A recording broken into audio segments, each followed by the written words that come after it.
குரு பெயர்ச்சியிலே மகத்தான வெற்றி பெறக்கூடிய ராசியிலே மகர ராசி முதன்மையாக இருக்கு. குரு பெயர்ச்சியிலே மகத்தான வெற்றி. ஏன்னா 7ஆம் இடம். பொதுவாக குருவுக்கு பார்வை 7. 2, 5, 7, 9, 11 குரு அசால்ட்டாக அள்ளி தள்ளி தூக்கி எறிவார். அதில் 2, 5, 7 ஃபஸ்ட் கிளாஸ்.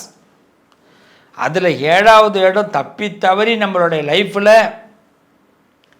எதெல்லாம் வேண்டாம், எதெல்லாம் நமக்கு கிடைக்காது, எதெல்லாம் நமக்கு சரி வராது, எதெல்லாம் நமக்கு ரொம்ப வருத்தத்தை கொடுக்கும், எதெல்லாம் நமக்கு வீணாக போயிடும் அப்படின்னு தூக்கி போட்டதெல்லாம் இந்த காலகட்டத்தில் நமக்கு நேர் பார்வையில் கிடைக்கும்.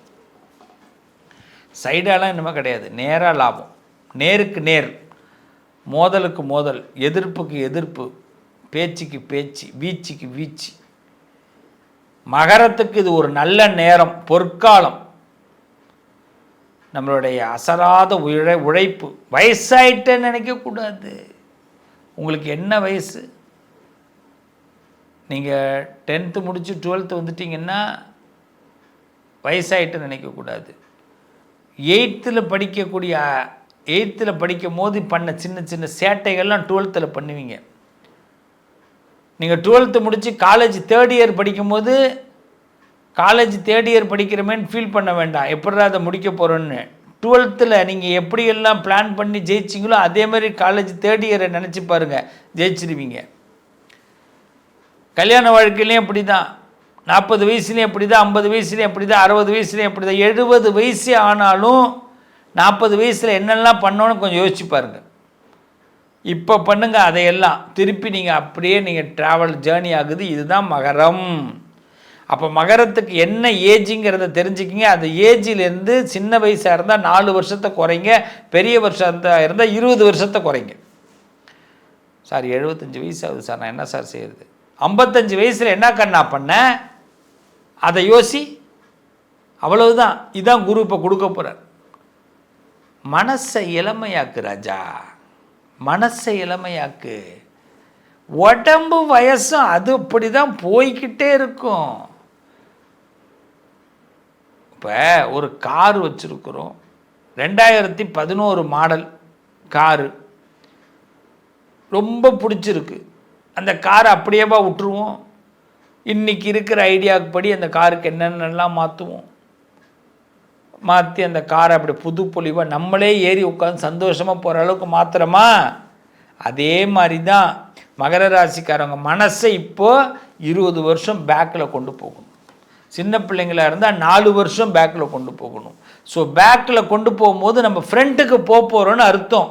இதை தான் குரு உங்களுக்கு ஸ்கெட்ச் போட்டு தர்றார், பிளான் போட்டு தர்றார். அவ்வளவுதான். மே மாதம் 26ஆம் தேதி காலையில் 11 மணிக்கு குரு பகவான் உங்களுக்கு 6ஆம் வீட்டில் இருந்து குரு 7க்கு போகிறார். ஆல்ரெடி சனி உங்களுக்கு என்ன பண்ணிட்டாரு? 7.5 சனியாக விலகிட்டார். இப்போ குரு உங்களுக்கு ப்ளஸ் பண்ணுறாரு 7th பிளேஸு. ஸோ 7th பிளேஸுங்கிறது என்ன? நம்ம பேர் செக்ஷன், நம்ம எதிர்கொள்ளக்கூடிய நபர், நமக்கு எதிராளி நமக்கு சமமான ஆள்னு நிரூபிக்கக்கூடிய நேரம். அப்படி அவன் உயர்ந்த ஆளாக இருந்தாலும் அவனுக்கு நிகராக நம்ம நிற்கக்கூடிய நேரம். ஆண்டவன் நம்மளை இப்போ என்ன பண்ண போகிறான்? நிகராக நிப்பாட்ட போகிறான். எதிர் கல்யாணம் நடக்கும். கல்யாண வாழ்க்கையில் பிரச்சனை இருந்தால் அது விலகும். அது மட்டும் இல்லை, தொழில் பிரச்சனைகள் இருந்தால் விலகும். யாரை எகைன்ஸ்டாக எதிரியாக எவனாலும் நமக்கு பிரச்சனை வரும்னு நினச்சிங்களோ அவன்லாம் பொத்திக்கின்னு போவான். நம்புங்க. இதான் 7th பிளேஸ். அதுவும் சும்மா வரல, குரு உச்சம் பெற்ற வீடு. உங்கள் இடத்துல குரு நீசம், அவர் போகிற இடம் உச்சம். அவருடைய இந்த நீசம் பெற்றவன் உச்சம் பெற்றவனை பார்க்குறான். அப்போ என்ன ஆகுது? அந்த பார்வை இந்த மகரத்திற்கு பலத்தை கொடுக்கிறது. நல்ல நண்பர்கள். நீங்கள் என்றைக்கோ ஒரு ஃப்ரெண்ட்ஷிப் பண்ணி ஒருத்தவனுக்கு ஹெல்ப் பண்ணியிருப்பீங்க, அவன் இன்றைக்கி உங்களுக்கு உதவி பண்ண போகிறான். என்றைக்கோ ஒரு குருவை நீங்கள் வணங்கியிருப்பீங்க, அவருடைய பிளெஸ்ஸிங் நீ நல்லா இருடா தம்பின்னு சொல்லியிருப்பார், இன்றைக்கி நீங்கள் நல்லா இருக்க போகிறீங்க. யாரோ ஒரு வயசில் பெரியவங்களுக்கு உதவி பண்ணியிருப்பீங்க, அந்த பெரியவர்கள் வேறு ஒரு ரூபத்தில் உங்களுக்கு இப்போ ஹெல்ப் பண்ண போகிறாங்க. ஸோ இவர்கள் தான் இப்போ உங்களுக்கு கிங் மேக்கராக இருந்து உங்கள் மனசாட்சிப்படி செயல்பட்டு உங்கள் வாழ்க்கையில் முன்னேற்றத்தை கொடுக்க போகிறாங்க. நம்பணும். மே மாதம் 26ஆம் தேதி முதல் அக்டோபர் மாதம் 20ஆம் தேதி வரை இந்த குரு பகவான் உங்களுக்கு 7வது வீட்டிலே மகரத்திற்கு சஞ்சாரம் செய்கிறதுனால உங்களுக்கு நல்ல நேரம். அதே சுச்சுவேஷன் மீண்டும் அதே 7ஆம் இடத்தையே அந்த குரு பார்க்கறதுனால உங்களுக்கு கல்யாணம், சந்தோஷம், நிம்மதி, வீட்டில் சுபகாரியங்கள் இதெல்லாம் நடந்தேறும். ரொம்ப நாள் கழித்து நிம்மதியாக தூங்குறதுக்கு ஒரு நல்ல வாய்ப்பு ஏற்படும். இது good time, no bad time. அப்போ வச்சு எந்த பரிகாரமும் பண்ண வேண்டாம், எந்த பரிகாரமும் பண்ண வேண்டாம். சுவாமி வழிபாடு சாதாரணமாக சிவனையும் தட்சிணாமூர்த்தியும் மனசார வழிபாடு பண்ணுங்க, சிவனை வழிபாடு பண்ணுங்க, எல்லாமே நடக்கும். அதை விட ரொம்ப முக்கியம், அக்டோபர் மாதம் 20ஆம் தேதியிலிருந்து பிப்ரவரி மாதம் 13ஆம் தேதி வரை அதிசார பயிற்சியாக குரு 8ஆம் வீட்டிற்கு செல்வார். சிம்ம ராசி. அங்கேயும் கெட்டதில்லை, அங்கேயும் நட்பு பெற்றிருக்கிறார் குரு. அங்கே என்ன பண்ணியிருக்காரு? நட்பு பெற்றிருக்காரு. நட்பு பெற்ற குரு அங்கிருந்து 6வது வீடாக உங்களை பார்ப்பார். அப்போ அக்டோபருக்கு பிறகு என்னென்னா ஒரு காதல் கை கூடும், ஒரு விஷயத்தின் மீது அன்பு அதிகரிக்கும், பிடிக்கலைனாலும் அன்பு அதிகரிக்கும், பிடிக்கலைனாலும் ஒரு விஷயத்தை ஏற்றுக்கிற மனசு வரும். இது வரைக்கும் விரோதமாக இருந்த மகர ராசிக்காரர்கள் இனிமேல் எல்லாருக்கும் நண்பர்களாக மாறிடுவாங்க. இதுக்கு மகர ராசி எப்பயுமே எதிர்ப்பு தெரிவிப்பாங்க. ஆனால் என்னடா இது, அக்டோபர் 20லிருந்து பிப்ரவரி 13 வரை எல்லாத்துக்கும் ஓகே பண்ணுறாங்க அப்படின்னு மகரத்தை மற்றவர்கள்லாம் பின்பற்றுவார்கள், பாராட்டுவார்கள். அப்போ மகர ராசிக்கு நல்ல நேரம், இந்த வருஷம் முழுக்க நல்ல நேரம் தான். 13க்கு பிறகு மீண்டும் 7ஆம் இடத்துக்கு போயிடுறார். அப்போ சுபகாரியம் நடந்தே தீரும். உங்கள் வீட்டில் நடக்க வேண்டிய நல்ல காரியம் நடக்கும், தொழில் வர்த்தகங்கள் மேலோகும், பண வரவுகள் அதிகரிக்கும், கடன் தொந்தரவுகள் விலகும். எவனாவது உங்களுக்கு கெட்ட பேரை உருவாக்கணும்னு நினச்சா அவன் காணாமவே போயிடுவான். மகரத்தை மட்டும் கை வைக்க முடியாது சாமி, எல்லாம் தெரிஞ்சுங்க. யாருமே மகரத்தை கை வைக்காதீங்க. மகரத்தை கை வச்சா மகரம் உயர்ந்துக்கிட்டே இருக்கும், கை வச்சவன் தாழ்ந்துக்கிட்டே இருப்பான். ஆக மகர ராசிக்கு இது ஒரு நல்ல நேரம். இந்த குரு பயிற்சி சாதகமான நேரம். சாதக பாதக நிலைகளை ஆராய்ந்து பார்க்கும்போது 100% லாபத்தை மகரம் அடைகிறார்கள். அதில் சில பேருக்கு வியாபார ரீதியால் நல்ல முன்னேற்றம் ஏற்படும். பணம் பல வழியில் வரும். எதிர்பார்த்த பணங்கள்லாம் நல்ல முன்னேற்றத்தை கொடுக்கும். பகை விலகும். அது சொந்தக்காரன் மூலமாக ஏற்பட்ட சில மன சிக்கல்கள் விலகும். தெரிஞ்சவங்க மூலமாக ஏற்பட்ட சில பண பிரச்சனைகள் விலகும். உங்களை யாராவது காட்டி கொடுத்துடணும், உங்களை யாராவது கீழே இறக்கணும்னு நினச்சி பக்காவாக பிளான் போட்டவன் திடீர்னு காணா போயிடுவான். இன்னும் சொல்லப்போனால் மகர ராசிக்கு ஒரு செய்தி, குட் நியூஸ் சொல்கிறேன். உங்களுக்கு எதிரியாக இருக்கிறவன் உலகத்தை விட்டே போகிறதுக்கு கூட வாய்ப்பு இருக்குது. அதே நேரம் உங்களை ஊக்குவித்து உங்களை உயர்த்தினவனும் உலகத்தை விட்டு போக வாய்ப்பு இருக்குது. காரணம் ஏஜ் ஃபாலோ.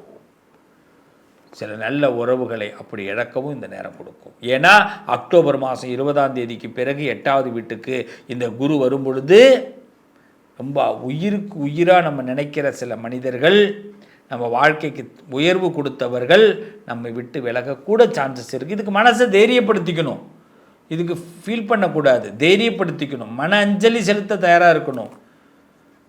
நம்மளை கெட்டவனாக ஆக்கி நம்மளை நடுத்தரில் கொண்டு போகணும்னு நினச்சவங்க கூட வீணாக போக வாய்ப்பு இருக்குது. அதுக்கும் நம்ம என்ன பண்ணணும், அவனுக்காக கடவுள்கிட்ட ப்ரேயர் பண்ணிக்கணும், நல்லா இனிமேலாவது அவன் நல்லா இருக்கணும் அப்படின்னு நினைக்கணும். ஏன்னா நம்ம நல்ல உள்ளவங்க படைத்தவங்க இல்லை. இதை மட்டும் ஃபாலோ பண்ணுங்க, சிவ தரிசனம் பண்ணுங்க. சிவபெருமான் உங்களுக்கு ஏதாவது ஒரு மனித ரூபத்தில் உங்களுக்கு உதவி பண்ணுவார். மகரம் நிச்சயமாக உடஞ்சி போக வேண்டாம், மனசு உடஞ்சி போக வேண்டாம், நல்லது நடக்கும். நம்புங்க, குரு உங்களுக்கு ஃபஸ்ட் கிளாஸாக பிளான் போட்டு தரார். என்றும் நீங்கள் சிறப்பாக இருப்பீங்க, பலமாக இருப்பீங்க, திடமாக இருப்பீங்க, திருப்தியாக இருப்பீங்க. உங்களுக்கு நோய் நொடி வராது, நல்லா இருப்பீங்க, நல்லது நடக்கும். தனம் தரும், கல்வி தரும், ஒரு நாளும் தளர்வறியா மனம் தரும், தெய்வ வடிவம் தரும், நெஞ்சில் வஞ்சமில்லா இனம் தரும், நல்லனவெல்லாம் தரும், அன்பர் என்பவர்க்கே கணம் தரும், பூங்குழலால் அபிராமி கடை கண்களை. என்றைக்குமே அபிராமியை முதல்ல ஆரம்பித்து தான் நான் ஒரு விஷயத்துக்குள்ளே வருவேன். இந்த தடவை அபிராமியை ஏன் இந்த இடத்துல ஆரம்பிக்கிறோன்னா, குருவுடைய பெயர்ச்சி. அதனால் குருவை முதல்ல ஆரம்பிச்சிட்டோம். குருவை நினச்சி குருவோடைய பற்றி பேச ஆரம்பித்தோம். ஆனால் அந்த குருவை ஹேண்டில் பண்ணுறது யாருன்னா அபிராமி தான், பராசக்தி தான். சக்தி இல்லாமல் சிவன் இல்லை. அதனால தான் அர்த்தநாரீஸ்வரராக சுவாமி திருச்செங்கோட்டில் காட்சி அளிக்கிறார். அப்படிப்பட்ட அந்த அபிராமி தாய் உங்கள் எல்லாருக்கும் சகல செல்வத்தையும் கொடுக்கணும் இந்த குரு பெயர்ச்சி மூலமாக. இந்த குரு பெயர்ச்சியில் நாம் செய்ய வேண்டிய சில கடமைகளை பற்றி இப்போ பேச போகிறோம். அவசியமாக இதை ஸ்கிப் பண்ணாமல் கேளுங்க, பாருங்கள், கேட்டுட்டு நடைமுறைப்படுத்துங்க, நல்லது நடக்கும். நம்ம எல்லாரும் என்ன செய்கிறோம்? மே மாதம் 26ஆம் தேதி காலையில் 11 மணி, யார் எங்கே இருக்கோமோ இல்லையோ குருவை அந்த நேரத்தில் நினைக்க வேண்டும். நீங்கள் மேஷமாக இருக்கட்டும், ரிஷபமாக இருக்கட்டும், மிதுனமாக இருக்கட்டும், கடகமாக இருக்கட்டும், சிம்மமாக இருக்கட்டும், கன்னியாக இருக்கட்டும், துலாமாக இருக்கட்டும், விருச்சகமாக இருக்கட்டும், தனுசாக இருக்கட்டும், மகரமாக இருக்கட்டும், கும்பமாக இருக்கட்டும், மீனமாக இருக்கட்டும், 27 நட்சத்திரங்களாக இருக்கட்டும், 31 தேதியில் பிறந்த ஒரு ஆளாக இருக்கட்டும், கவலைப்படாதீங்க. மே மாதம் 26ஆம் தேதி காலையில் 11 மணிக்கு நீங்கள் எந்த இடத்துல இருக்கீங்களோ அந்த இடத்திலிருந்து குருவை ஒரு வினாடி நினைங்க. குருவே, பகவானே, இந்த பயிற்சி அடையிறீங்க, எங்களுக்கு நல்லது நடக்கணும், எனக்கு நல்லது நடக்கணும், நான் இதெல்லாம் ஆசைப்படுறேன், இதெல்லாம் இந்த வருஷத்தில் நடத்தி கொடுக்கணும். குருவே, எனக்கு தன்மானத்தை கொடுக்கணும். குருவே, என் மனசில் எந்த விதமான கஷ்டத்தையும் கொடுத்துடக்கூடாது, யாராலும் எனக்கு எந்த சங்கடமும் கொடுத்துடக்கூடாது, எந்த விரோதத்தையும் எனக்கு கொடுக்கக்கூடாது, எனக்கு எந்த பிரச்சனைகள், எந்த பலம் குறையக்கூடிய நேரத்திலையும் குருவே, நீங்கள் ஒரு நண்பனாக, குருவாக, ஒரு பெரியவர்களாக எனக்கு வந்து நீங்கள் உதவி பண்ணணும், உங்களை நான் சிரம் தாழ்த்தி வணங்குறேன் அப்படின்னு குருவை அந்த வினாடி நினைங்க. மே மாதம் 26ஆம் தேதி பகல் 11 மணி நினைப்பேன்னு கண்டிப்பாக கமெண்ட்டில் உத்தரவாதம் கொடுங்க. ஏன் தெரியுமா? நாம் இந்த பிரபஞ்சத்துக்கிட்ட எதை சொல்கிறோமோ அந்த பிரபஞ்சம் அதை நடத்தி கொடுக்கும். ஏன்னா மே 26 11 மணிக்கு குருவை நினச்சோம்னா அதுவே இந்த குரு பயிற்சி நமக்கு சாதகமாக முதல் கட்டமாக ஆரம்பிக்கும். எப்பயுமே ஒன்று தெரிஞ்சுப்பீங்க, எதை ஆரம்பித்தாலும் முதல்ல பிள்ளையார் சொல்லி போட்டுட்டு தான் ஆரம்பிக்கணும். அப்போ அந்த குரு பயிற்சி நேரத்தில் அந்த குருவை நினைக்கும் பொழுது நம்ம எங்கேயோ ஒரு இடத்துல இருப்போம், வேலை பார்த்துட்டு இருப்போம், எப்போ பார்த்தாலும் கோயிலுக்கு போக முடியாது, சாமி கும்பிட முடியாது. ஆனால் இது அலாரம் பண்ணி எடுத்து வச்சுக்கணும். எல்லாரும் அலாரம் போட்டு வச்சுக்கணும்.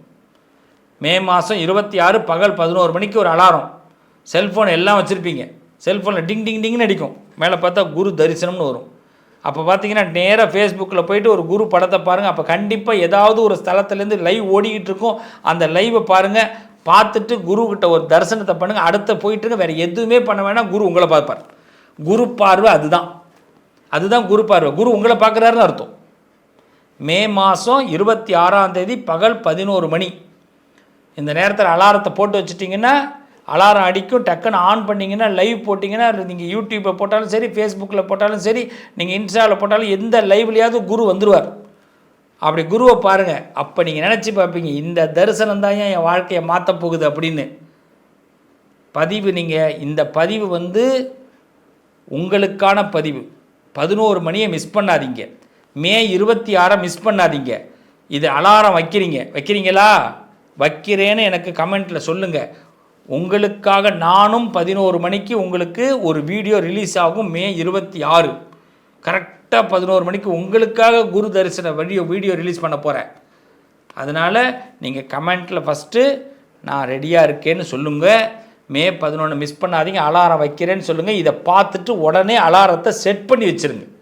மே மாதம் 26ஆம் தேதி காலையில் 11 மணிக்கு அலாரம் செட் பண்ணிவிடுங்க. செட் பண்ணிவிட்டேன்னு கூட கமெண்ட் போடுங்க. கண்டிப்பாக குரு உங்களை பார்க்க வருகிறார், குருவுடைய பார்வை வரும். அவ்வளோ பிரச்சனை இருக்குங்க. ஏதாவது ஒரு வழியில் அந்த பிரச்சனை தீரட்டுமே. இது ஒன்றே ஒன்று தானே, சிம்பிளாக செஞ்சு பார்ப்போமே. செய்யலாமா? என் பிள்ளைகள் நல்லா இருக்கிறதுக்கு தாங்க இந்த வழி. என் உறவுகளே, என் சகோதரர்களே, சகோதரிகளே, நண்பர்களே, இந்த அபிராமி நிச்சயமாக குரு அருளை உங்களுக்கு கொடுக்க போகிறார். கலையாத கல்வி, குறையாத வயது, கபடு வராத நட்பு, கன்றாத வளமை, குன்றாத இளமை, கழுபிணி இல்லாத உடல், சலியாத மனம், அன்பு அகலாத மனைவி, தவறாத சந்தானம், தாழாத கீர்த்தி, மாறாத வார்த்தை, தடைகள் வாராத கொடை, தொலையாத நிதியம், கோணாத கோல், ஒரு துன்பம் இல்லாத வாழ்வை பராசக்தி கொடுக்கிறார். மே 26 பகல் 11 மணி எல்லாரும் அலாரம் வச்சுக்கிங்க. கண்டிப்பாக அந்த நேரத்தில் அந்த அலாரம் உங்களுக்கு அடிக்கும். அந்த நேரம் யூடியூப், ஃபேஸ்புக் எதில் வேணாலும் போய் பாருங்கள். குரு உங்களை பார்க்க வருவார். குருவை பாருங்கள், அவருடைய பார்வை உங்கள் பக்கம் திரும்பும். எல்லாரும் சந்தோஷமாக இருக்க போகிறோம், திருப்தியாக இருக்க போகிறோம், நல்லா இருக்க போகிறோம். நல்லதே நடக்கும். உங்கள் அதிர்ஷ்டத்திற்கான தீர்வு: கல்வி, பதவி, யோகம், தொழில் வளர்ச்சி பெருக. ஜாதகம், வாஸ்து, திருமண பொருத்தம் பார்க்கவும், பிரசன்னம் கேட்கவும். Positive line doctor Sivasri Manikanda Sivam. தொடர்பு கொள்ள வேண்டிய வாட்ஸ்அப் எண் 7904137178.